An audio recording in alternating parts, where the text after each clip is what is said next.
Hi friends, ಎಲ್ರಿಗೂ ನನ್ನ ನಮಸ್ಕಾರ. ಬಿಸಿ ಬಿಸಿಯಾದ ಚಿಕನ್ ಮಸಾಲ ಫ್ರೈ ಮತ್ತು ನೋಡಿ ಬಿಸಿ ಬಿಸಿಯಾದ ಸಾಂಬಾರು ಹದವಾಗಿ ಯಾವ ಥರ ಮಾಡೋದು ಅಂತ ನಾವು ಇವಾಗ ನೋಡ್ಕೊಂಡ್ಬಿಡೋಣ. ತುಂಬ ಚೆನ್ನಾಗಿರುತ್ತೆ ಈ ಸಾಂಬಾರು. ನೋಡಿ ಫ್ರೆಂಡ್ಸ್, ಇದು ಚಿಕನ್ ಸಾಂಬಾರಿಗೆ ನಾನಿಲ್ಲಿ ಸ್ವಲ್ಪ ಬೆಳ್ಳುಳ್ಳಿ ತೊಗೊಂಡಿದ್ದೀನಿ, ಹಾಗೆ ಶುಂಠಿ ಮತ್ತು ಧನಿಯಾ, ಇದು ಒಣಮೆಣಸಿನ್ಕಾಯಿ, ಇದು ಈರುಳ್ಳಿ, ಕರಿಮೆಣಸು, ತೆಂಗಿನಕಾಯಿ, ಇದು ಸ್ವಲ್ಪ ಚಕ್ಕೆ, ಲವಂಗ ಮತ್ತು ಏಲಕ್ಕಿ ತೊಗೊಂಡಿದ್ದೀನಿ. ಇದನ್ನೆಲ್ಲ ಫ್ರೈ ಮಾಡಬೇಕು ಫ್ರೆಂಡ್ಸ್. ಹಾಗೆ ಇಲ್ಲಿ ನೋಡಿ ಟೊಮೊಟೊ ಮತ್ತು ಇದು ಕೊತ್ತಂಬರಿ ಸೊಪ್ಪು, ಇದನ್ನೆಲ್ಲ ಫ್ರೈ ಮಾಡ್ಕೋಬೇಕು. ಇದು ಸಾಂಬಾರಿಗೆ. ಹಾಗೆ ನಾನು ಫ್ರೈಗೆ ಇದು ಚಿಕನ್ ಮಸಾಲ ಡ್ರೈಗೆ ಇದು ಒಣಮೆಣಸಿನ್ಕಾಯಿ ನಾನು ಸ್ವಲ್ಪ ತೊಳೆದು ಬೇಯಿಸಿಟ್ಕೊಂಡಿದ್ದೀನಿ. ಸ್ವಲ್ಪ ಅಂದರೆ ಅವಾಗ ಸಾಫ್ಟ್ ಆಗುತ್ತೆ ಮತ್ತು ನಮಗೆ ಕಲರ್ ತುಂಬ ಚೆನ್ನಾಗಿ ಸಿಗುತ್ತೆ ಫ್ರೆಂಡ್ಸ್ ಈ ಥರ ಮಾಡಿಕೊಂಡ್ರೆ. ಹಾಗೆ ಇದು ಶುಂಠಿ, ಬೆಳ್ಳುಳ್ಳಿ, ಈರುಳ್ಳಿ ಮತ್ತು ಇದು ಸ್ವಲ್ಪ ಓಮ್ ಮತ್ತು ಸೋಂಪು ಕಾಳು ತೊಗೊಂಡಿದ್ದೀನಿ. ಇದು ಟೊಮೊಟೊ, ಹಾಗೆ ಇದು ನೋಡಿ ಇದು ಗೋಡಂಬಿ ಮತ್ತು ನಾನು ಗಸಗಸೆನ ಒಂದು ಹಾಫ್ ಆನ್ ಅವರ್ ನೆನೆಸಿಟ್ಕೊಂಡಿದ್ದೀನಿ. ಟೈಮ್ ಇದ್ದರೆ ನೆನೆಸ್ಕೊಳ್ಳಿ, ಇಲ್ಲಾಂದರೆ ರುಬ್ಬೇಕಾದ್ರೆ ಹಾಕ್ಕೊಳ್ಳಿ. ಇದೇನು ಫ್ರೈ ಮಾಡೋ ಅವಶ್ಯಕತೆ ಇಲ್ಲ ಫ್ರೆಂಡ್ಸ್, ಯಾಕಂದರೆ ಇದನ್ನು ನಾನು ಆಮೇಲೆ ಮತ್ತೆ ಫ್ರೈ ಮಾಡ್ಕೊತೀನಿ. ಅದಕ್ಕೋಸ್ಕರ ಈಗ ಆಮೇಲೆ ಮಾಡೋದು ಹೇಗೆ ಅಂತ ನೋಡ್ಕೊಬರೋಣ. ಫಸ್ಟ್ ಸಾಂಬಾರು ನೋಡ್ಕೊಬರೋಣ, ಆಮೇಲೆ ಫ್ರೈ ಮಾಡೋಣ. ಓಕೆ. ಮತ್ತು ಫ್ರೆಂಡ್ಸ್, ಇದಕ್ಕೆ ಧನಿಯಾ ಬೇಕು ಅಂದರೆ ನಾನು ಧನಿಯಾ ಪೌಡ್ರ್ ಹಾಕ್ಕೊತಿದ್ದೀನಿ ಆಮೇಲೆ. ಅದಕ್ಕೋಸ್ಕರ ನಾನು ಇವಾಗ ಇದ್ರ ಜೊತೆಗೆ ತೋರಿಸಿಲ್ಲ. ಧನಿಯಾ ಮತ್ತು ಗರಂ ಮಸಾಲೆ ಅದನ್ನೆಲ್ಲ ನಾನು ಸ್ಪೈಸಸ್ಸು ಆಮೇಲೆ ಹಾಕ್ಕೊತೀನಿ. ಅದಕ್ಕೋಸ್ಕರ ಇದಿಷ್ಟೇ ರುಬ್ಕೊಳ್ಳೋದು, ಹಾಗೆ ಹಸಿಯಾಗೆ ರುಬ್ಕೋಬೇಕು. ಅದಕ್ಕೋಸ್ಕರ ಇವಾಗ ಹೇಗೆ ಮಾಡೋದು ನೋಡ್ಕೊಬಂದ್ಬಿಡೋಣ ಫ್ರೆಂಡ್ಸ್. ನೋಡಿ ನಾನು ಇದನ್ನೆಲ್ಲ ಹಾಕ್ಕೊಂಡಿದ್ದೀನಿ, ರುಬ್ಕೊಬಂದ್ಬಿಡೋಣ. ಹಾಗೆಯೇ ಗ್ಯಾಸ್ ಅಂಟಿಸ್ಕೊಬಿಡೋಣ ಫ್ರೆಂಡ್ಸ್. ಇವಾಗ ನಾನು ಚಿಕನ್ ಸಾಂಬಾರು ಮಾಡೋದು ಹೇಳ್ತಿದ್ದೀನಿ. ಇವಾಗ ಒಂದು ತವ ಇಟ್ಬಿಟ್ಟು ತವಕ್ಕಾದ್ಮೇಲೆ ಎಣ್ಣೆ ಹಾಕ್ಕೊಂಡು, ಎಣ್ಣೆ ಸ್ವಲ್ಪ ಬಿಸಿ ಆಗಬೇಕು. ನೋಡಿ ಎಣ್ಣೆ ಬಿಸಿ ಆದ ತಕ್ಷಣ ನಾವೀಗ ಈರುಳ್ಳಿ ಹಾಕ್ಕೋಬೇಕು.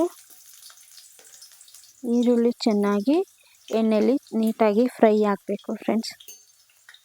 ನೀಟಾಗಿದ್ದು ನಾನು ಸ್ವಲ್ಪ ದಪ್ಪನೇ ದೊಡ್ಡದಾಗಿ ಕಟ್ ಮಾಡಿ ಹಾಕ್ಕೊಂಡಿದ್ದೀನಿ.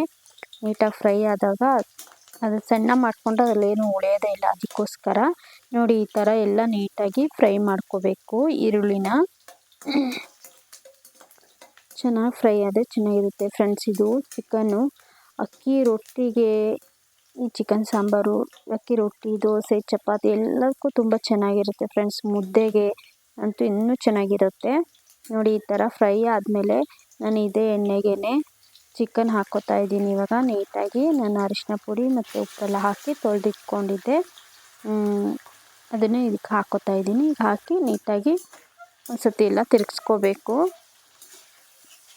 ನಾನು ಸ್ವಲ್ಪ ಸಾಂಬಾರಿಗೆ ಚಿಕನ್ ಸ್ವಲ್ಪ ಕಮ್ಮಿ ತೊಗೊಂಡಿದ್ದೀನಿ, ಮತ್ತು ಈಗ ಮಸಾಲ ಗೊಜ್ಜು ಮಾಡ್ತೀನಲ್ಲ, ಮಸಾಲ ಫ್ರೈ, ಅದಕ್ಕೆ ಸ್ವಲ್ಪ ಜಾಸ್ತಿ ಇಟ್ಕೊಂಡಿದ್ದೀನಿ. ಸಾಂಬಾರಲ್ಲಿ ಯಾರು ತಿನ್ನಲ್ಲ, ಅದಕ್ಕೋಸ್ಕರ ಚೆನ್ನಾಗಿರುತ್ತೆ.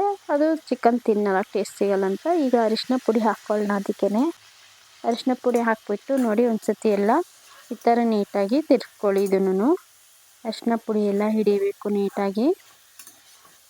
ನೋಡಿ ಚೆನ್ನಾಗಿ ಇವಾಗನೇ ಅದಕ್ಕೆ ಸ್ವಲ್ಪ ನೋಡಿ ನೀಟಾಗಿ ತಿರುಗಿಸಿ. ಇವಾಗ ಅದಕ್ಕೆ ಆಗಿದೆ. ಇದಕ್ಕೇ ಸ್ವಲ್ಪ ಉಪ್ಪು ಹಾಕ್ಕೊಬಿಡೋಣ. ನಾವು ಚಿಕನ್ಗೆ ಎಷ್ಟು ಬೇಕೋ ಅಷ್ಟು ಉಪ್ಪು ಹಾಕ್ಕೊಂಡು ಇನ್ನೊಂದು ಸತಿ ನೋಡಿ ಈ ಥರ ನೀಟಾಗಿ ಇವಾಗ ಉಪ್ಪನ್ನು ತಿರ್ಸ್ಕೊಬಿಡೋಣ. ಇವಾಗ ಅರಿಶಿನ ಪುಡಿ ಜೊತೆಗೆ ಉಪ್ಪು ಇಟ್ಟರೆ ತುಂಬ ಚೆನ್ನಾಗಿರುತ್ತೆ. ಇದು ಸ್ವಲ್ಪ ಹೊತ್ತು ಹೀಗೆ ಬೆಂದ್ಕೊಳ್ಳಿ. ಇದರಲ್ಲೇ ಅದು ಸ್ವಲ್ಪ ಡ್ರೈ ಆಗೋ ಥರನೇ ಬೇಯಲಿ, ಆವಾಗಲೇ ಚೆನ್ನಾಗಿರುತ್ತೆ.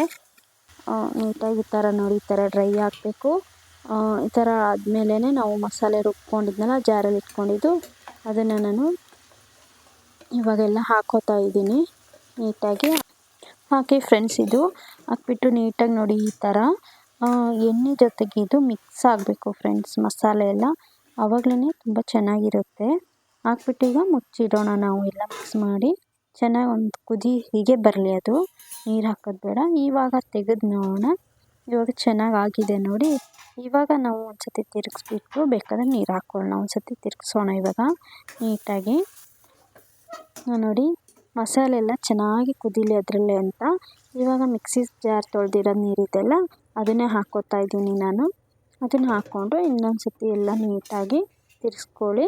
ಹಾಗೆ ನೋಡಿ ಎಷ್ಟು ಹದ ಬೇಕು ಅಷ್ಟು ನೀಟಾಗಿ ನೋಡ್ಕೊಳ್ಳಿ. ತುಂಬ ತೆಳ್ಳನೂ ಬೇಡ, ಒಂದು ಮೀಡಿಯಮ್ ಹದ ಬರೋ ಥರ ಮಾಡಿಕೊಂಡು ನಿಮಗೆ ಎಷ್ಟು ನೀರು ಬೇಕು ಅಷ್ಟೇ ಹಾಕ್ಕೊಳ್ಳಿ. ಹಾಕ್ಕೊಂಡು ಇವಾಗ ನಾನು ಅದಕ್ಕೇ ಸ್ವಲ್ಪ ಉಪ್ಪು ಹಾಕ್ಕೋತಾ ಇದ್ದೀನಿ. ಹಾಗೆ ಸಾಂಬಾರಿಗೆ ಆವಾಗ ಚಿಕನ್ಗೆ ಹಾಕಿದೆ, ಸಾಂಬಾರಿಗೆ ಹಾಕ್ಕೋತಾ ಇದ್ದೀನಿ. ನೋಡಿ ಹಾಕ್ಕೊಳ್ಳಿ, ಆವಾಗಲೇ ಉಪ್ಪು ಹಾಕಿರ್ತೀವಲ್ವ ಅದಕ್ಕೇ. ಈಗ ಒಂದು ಸತಿ ಎಲ್ಲ ತಿರುಗಿಸ್ಬಿಟ್ಟು ನೀಟಾಗಿ ಮುಚ್ಚಿಡೋಣ ಫ್ರೆಂಡ್ಸ್. ನಾನು ಇನ್ನೊಂದು ಸ್ಟವ್ ಮೇಲೆ ಇಟ್ಟು ಇವಾಗ ನಿಮ್ಗೆ ಬೇರೆ ಇನ್ನೊಂದು ಸ್ಟವ್ವಿಂದ ನಾನು ಅದು ಕುದೀತಾ ಇರಲಿ, ಬೇಯ್ತಾ ಇರಲಿ, ಹಾಗೆ ನಾನು ಮಸಾಲ ಫ್ರೈ ಮಾಡೋದನ್ನು ಮತ್ತು ಚಿಕನ್ದು ಹೇಳ್ಕೊಡ್ತೀನಿ ಇವಾಗ. ನೋಡಿ ಹಾಗೆ ಇನ್ನೊಂದು ಬಾಣಲಿ ಇಟ್ಕೊಂಡು ಬಾಣಲಿಗೆ ನಾವು ಇನ್ನೊಂದು ಬಾಣಲಿಗೆ ಗ್ಯಾಸ್ ಅಂಟಿಸ್ಕೊಳ್ಳೋಣ. ಇವಾಗ ಗ್ಯಾಸ್ ಅಂಟಿಸ್ಕೊಂಡು ನೋಡಿ ಬಾಣಲಿಕ್ಕಾದ್ಮೇಲೆ ನೀಟಾಗಿ ಇದಕ್ಕೂ ಎಣ್ಣೆ ಹಾಕ್ಕೊಳ್ಳೋಣ. ಎಣ್ಣೆ ನಿಧಾನ ಆಗೋದು ಇದರಲ್ಲಿ. ನೋಡಿ ಎಣ್ಣೆ ಹಾಕಾದ್ಮೇಲೆ ನಾನು ಎಣ್ಣೆ ಸ್ವಲ್ಪನೇ ಹಾಕ್ಕೋತಾ ಇದ್ದೀನಿ. ಹಾಗೆ ಇದಕ್ಕೆ ನನಗೆ ತುಪ್ಪ ಹಾಕ್ಕೋತಾ ಇದ್ದೀನಿ. ನಾನು ತುಪ್ಪದಲ್ಲೇ ಚಿಕನ್ ಫ್ರೈ ಮಾಡೋಣ ಅಂತ ಅದಕ್ಕೆ ಎಣ್ಣೆ ಸ್ವಲ್ಪ ಕಮ್ಮಿನೇ ಹಾಕ್ಕೊಂಡೆ. ನೋಡಿ ಇವಾಗ ತುಪ್ಪನೂ ಕಾದ್ಮೇಲೆ ನೀಟಾಗಿ ನಾವು ಇದಕ್ಕೇ ಹೆಚ್ಚಿಟ್ಕೊಂಡಿರೋ ಈರುಳ್ಳಿ ಹಾಕ್ಕೊಳ್ಳೋಣ. ಸಣ್ಣದಾಗಿ ಹೆಚ್ಚಿಟ್ಕೊಂಡಿರೋದು ಇದು. ಈರುಳ್ಳಿ ಹಾಕಿ ಒಂದು ಸತಿ ನೀಟಾಗಿ ತಿರ್ಸ್ಕೊಬಿಡೋಣ. ಈ ಥರ ನೀಟಾಗಿ ಫ್ರೈ ಮಾಡ್ಕೊಳ್ಳಿ. ಅದಕ್ಕೇ ನಾನು ಸ್ವಲ್ಪ ಕರಿಬೇವಿನ ಸೊಪ್ಪು ಹಾಕ್ಕೋತೀನಿ. ಕರಿಬೇವಿನ ಸೊಪ್ಪಿದ್ರೇ ಘಮ ಥರ ಮಸಾಲೆ ಫ್ರೈಗೆ ಘಮ ಚೆನ್ನಾಗಿ ಬರುತ್ತೆ. ಅದಕ್ಕೋಸ್ಕರ ನೋಡಿ ಇವಾಗ ಹಾಕ್ಕೊಂಡಿದ್ದೀನಿ. ಇದನ್ನು ಒಂದು ಸತಿ ಇದನ್ನೆಲ್ಲ ಮಿಕ್ಸ್ ಮಾಡ್ಕೊಳ್ಳೋಣ. ಹಾಗೆ ಇವಾಗ ನಾನು ಇದಕ್ಕೂ ಕೂಡ ಚಿಕನ್ ಇಟ್ಕೊಂಡಿದ್ದೆಲ್ಲ ಆ ಚಿಕನ್ ಹಾಕ್ಕೊಬಿಡೋಣ. ಇದು ಹಾಕಿ ನೀಟಾಗಿ ಇದನ್ನು ಕೂಡ ನೀಟಾಗಿ ತುಪ್ಪದಲ್ಲಿ ಫ್ರೈ ಮಾಡ್ಕೊಬಿಡೋಣ. ತುಂಬ ಟೇಸ್ಟಿಯಾಗಿರುತ್ತೆ ಫ್ರೆಂಡ್ಸ್. ತುಪ್ಪ ಹಾಕೋದ್ರಿಂದ ತುಂಬ ಚೆನ್ನಾಗಿರುತ್ತೆ, ನಮಗೆ ಜೀರ್ಣ ಆಗೋದಕ್ಕೂ ಕೂಡ ತುಂಬ ಹೆಲ್ಪ್ ಆಗುತ್ತೆ. ಮತ್ತು ನೋಡಿ ಇವಾಗ ಇದಕ್ಕೂ ಕೂಡ ಅರಿಶಿನ ಹಾಕ್ಕೊಳ್ಳೋಣ. ಅರಿಶಿನ ಪುಡಿ ಹಾಕ್ಕೊಂಡು ಇದನ್ನು ನೀಟಾಗಿ ಒಂದು ಸತಿ ತಿರ್ಸ್ಕೊಳ್ಳೋಣ. ಹಾಗೆ ಜೊತೆಗೆ ಉಪ್ಪು ಹಾಕ್ಕೊಬಿಡೋಣ. ಬಿಡಿ ಎರಡು ಒಟ್ಟಿಗೆ ಹಾಕ್ಕೊಂಡು ಏನಾಗಲ್ಲ, ಒಟ್ಟಿಗೆ ಹಾಕ್ಕೊಂಡು ಇವಾಗ ಇದನ್ನು ಒಂದು ಸತಿ ಎಲ್ಲ ನೀಟಾಗಿ ತಿರ್ಸ್ಕೊಬೋಣ. ಉಪ್ಪು ಅರಿಶಿನ ಪುಡಿ ಎಲ್ಲ ಚೆನ್ನಾಗಿ ಇಟ್ಕೊಳ್ಳಿದು ಚೆನ್ನಾಗಿರುತ್ತೆ. ನೋಡಿ ಈ ಥರ ನೀಟಾಗಿ ಎಲ್ಲ ಹಿಡಿಯೋ ಥರ ತಿರ್ಸ್ಕೋಬೇಕು. ತಿರ್ಸ್ಕೊಂಡು ಹಾಗೆ ಸ್ವಲ್ಪ ಕುದೀಲಿ ಫ್ರೆಂಡ್ಸ್. ಇದರಲ್ಲೇ ನೀರೆಲ್ಲ ಬಿಟ್ಕೊಂಡು ಆಗುತ್ತೆ. ಇವಾಗ ನಾವು ನೀರು ಬಿಟ್ಕೊಂಡಿದ್ದೆ ನೋಡಿ, ಇದಕ್ಕೇ ಮಸಾಲೆ ರುಬ್ಕೊಂಡಿದ್ನಲ್ಲ ಅವಾಗ ತೋರಿಸಿದ್ದೆ, ಆ ಮಸಾಲೆ ಹಾಕ್ಕೊಂಡು ಜೊತೆಗೇನೆ ಸ್ಪೈಸಸ್ ಹಾಕ್ಕೋಬೇಕು ಫ್ರೆಂಡ್ಸ್. ಇದು ಚಿಕನ್ ಮಸಾಲ, ಗರಂ ಮಸಾಲ, ಸ್ವಲ್ಪ ಧನಿಯಾ ಪುಡಿ ಇಟ್ಕೊಂಡಿದ್ದೀನಿ ನಾನು. ಅವಾಗ ಹೇಳಿದ್ದೆ ಅಲ್ವಾ, ರುಬ್ಬೇಕಾದ್ರೆ ಅದನ್ನು ಹಾಕ್ಕೊಳ್ಳಲ್ಲ, ಇವಾಗ ಹಾಕ್ಕೋತೀನಿ. ನೋಡಿ ಈ ಥರ ಎಲ್ಲ ಹಾಕ್ಕೊಂಡು ಒಟ್ಟಿಗೆ ಎಲ್ಲ ಮಿಕ್ಸ್ ಆಗಬೇಕು ನೀಟಾಗಿ, ಚೆನ್ನಾಗಿ ಆ ಥರ ತೆಚ್ಕೊಳ್ಳಿ. ನೀಟಾಗಿ ಆಗ್ಬೇಕು ಫ್ರೆಂಡ್ಸ್. ಇದು ಇವಾಗಲೇ ಚಿಕನ್ ಹಿಡಿಯೋದಲ್ವ, ಅದಕ್ಕೇ ಅದು ಬೇರೆ ನಾವು ಹಸಿದು ಇಟ್ಕೊಂಡಿದ್ವಿ ಎಲ್ಲ, ಅದು ಹುರಿದಿರಲಿಲ್ಲ, ಹಾಗಾಗಿ ಇದರಲ್ಲೇ ಫ್ರೈ ಮಾಡ್ಕೋಬೇಕದು. ಈ ಥರ ಇವಾಗ ಒಂದು ಪ್ಲೇಟು ಮುಚ್ಚಿ ನೋಡಿ ಇಟ್ಬಿಡೋಣ. ನೀಟಾಗಿ ಇದು ಬೆಂದ್ಕೊಳ್ಳಿ ಇದರಲ್ಲೇ ಚೆನ್ನಾಗಿ. ನೋಡಿ ಫ್ರೆಂಡ್ಸ್ ಇವಾಗ ಹೇಗಾಗಿದೆ ನೋಡೋಣ. ನೋಡಿ ಎಷ್ಟು ಚೆನ್ನಾಗಾಗಿದೆ. ಅದಕ್ಕೇ ನಮಗೆ ಎಷ್ಟು ನೀರು ಬೇಕು ಅಷ್ಟು ಮಿಕ್ಸಿ ಜಾರ್ದೆ ನಾನು ಹಾಕ್ಕೊಂಡಿದ್ದೀನಿ. ಇನ್ನೊಂದು ಸತಿ ಹಾಕಿ ಎಲ್ಲ ನೀಟಾಗಿ ತಿರ್ಸ್ಕೊಳ್ಳಿ. ಇದು ಚೆನ್ನಾಗಿ ಫ್ರೈ ಆಗಬೇಕು ಫ್ರೆಂಡ್ಸ್. ಆವಾಗ ನೀವು ತಿರ್ಗಿಸ್ತಾನೇ ಇರಬೇಕು. ನೋಡಿ ಇದು ಫಸ್ಟು ನಾನು ತಿರುಗಿಸಿ ನೀಟಾಗಿ ಈ ಥರ ಇವಾಗ ಮುಚ್ಚಿ ಇಡ್ತೀನಿ. ಮುಚ್ಚಿಟ್ಟು ಚೆನ್ನಾಗಿ ಬೇಯಿಸ್ಕೊಳ್ಳೋಣ. ನೋಡಿ ಇವಾಗ ಹೇಗಾಗಿದೆ ನೋಡೋಣ. ಓಪನ್ ಮಾಡಿ ನೋಡೋಣ. ಈ ಥರ ನೋಡಿ ಚೆನ್ನಾಗಿ ಆಗ್ತಾಯಿದೆ. ಇದು ಚೆನ್ನಾಗಿ ಸ್ವಲ್ಪ ಗೊಜ್ಜೆಲ್ಲ ಅದರಲ್ಲೇ ಚೆನ್ನಾಗಿ ಬೆಂದ್ಕೋಬೇಕು ಫ್ರೆಂಡ್ಸ್. ಆವಾಗಲೇ ಚೆನ್ನಾಗಿರುತ್ತೆ. ಈ ಮಸಾಲೆ ಎಲ್ಲ ಚೆನ್ನಾಗಿ ಚಿಕನ್ಗೆ ಹಿಡ್ದಿರುತ್ತೆ. ಈ ಥರ ನೀಟಾಗಿ ತಿರ್ಗಿಸ್ಬಿಟ್ಟು ಇವಾಗ ನೋಡಿ ಇಷ್ಟ ಆಗಿದೆ ನನಗೆ. ಇದು ಇನ್ನೂ ಹಾಕಬೇಕು. ನನಗೆ ಮತ್ತೆ ಮುಚ್ಚಿ ಇಡ್ತೀನಿ. ಮುಚ್ಚಿಟ್ಟು ಮತ್ತೆ ಹಾಗೆ ಸಾಂಬಾರು ಏನಾಗಿದೆ ಈ ಕಡೆ ನೋಡ್ಕೊಬಂದ್ಬಿಡೋಣ ಒಂದು ಸತಿ. ನೋಡಿ ಸಾಂಬಾರು ಕುದೀತಾ ಇದೆ ಚೆನ್ನಾಗಿ ನೀಟಾಗಿ, ಚೆನ್ನಾಗಾಗಿದೆ ಅಲ್ಲ ಇದು. ಇವಾಗ ನೋಡಿ ತಿರ್ಗಿಸಿ ನೋಡೋಣ ಸತಿ. ನೋಡಿ ಇದು ಆಗಿದೆ, ಚೆನ್ನಾಗಿ ಬೆಂದಿದೆ, ಕಾಣಿಸ್ತಿದ್ದೆಲ್ಲ. ಇವಾಗ ಇದು ರೆಡಿ ಆಗಿದೆ. ಇಳಿಸಿಟ್ಕೊಂಡು ಸರ್ವ್ ಮಾಡ್ಕೊಳ್ಳೋಣ. ಹಾಗೆ ಈ ಗೊಜ್ಜು ಓಪನ್ ಮಾಡಿ ನೋಡೋಣ ಬನ್ನಿ. ಇದು ನೋಡಿ ಇವಾಗ ತೆಗೆದು ನೋಡೋಣ ಫ್ರೈ. ಅಷ್ಟು ಚೆನ್ನಾಗಿದೆ. ಈಗಲ್ಲ ಸ್ವಲ್ಪ ಗಟ್ಟಿನೇ ಆಗ್ತಾಯಿದೆ ನೋಡಿ. ಈ ಥರ ನೀವು ಬೇಕು ಅಂದರೆ ಇನ್ನೂ ಗಟ್ಟಿ ಮಾಡ್ಕೊಬೋದು ಫ್ರೆಂಡ್ಸ್. ನೋಡಿ ಇಲ್ಲ ಬೇಕು ಚಪಾತಿಗೆ ಮುದ್ದೆಗೆ ಇಲ್ಲ ಅಂದರೆ ಇದು ಇಷ್ಟು ಕರೆಕ್ಟ್ ಇರುತ್ತೆ. ನೀವು ಈ ಸಾಂಬಾರು ಜೊತೆ ತಿನ್ನಬೇಕಾದ್ರೆ ಇದು ಇನ್ನೂ ಸ್ವಲ್ಪ ನೀಟಾಗಿ ಡ್ರೈ ಆದ್ರೇ ಚೆನ್ನಾಗಿರುತ್ತೆ. ನಾನು ಮತ್ತೆ ಇವಾಗ ಮುಚ್ಚಿಡ್ತೀನಿ. ಇದು ನೀಟಾಗಿ ಬೆಂದ್ಕೊಳ್ಳಿ, ಇನ್ನೂ ಡ್ರೈ ಆಗಲಿ ನೋಡೋಣ ಇವಾಗ.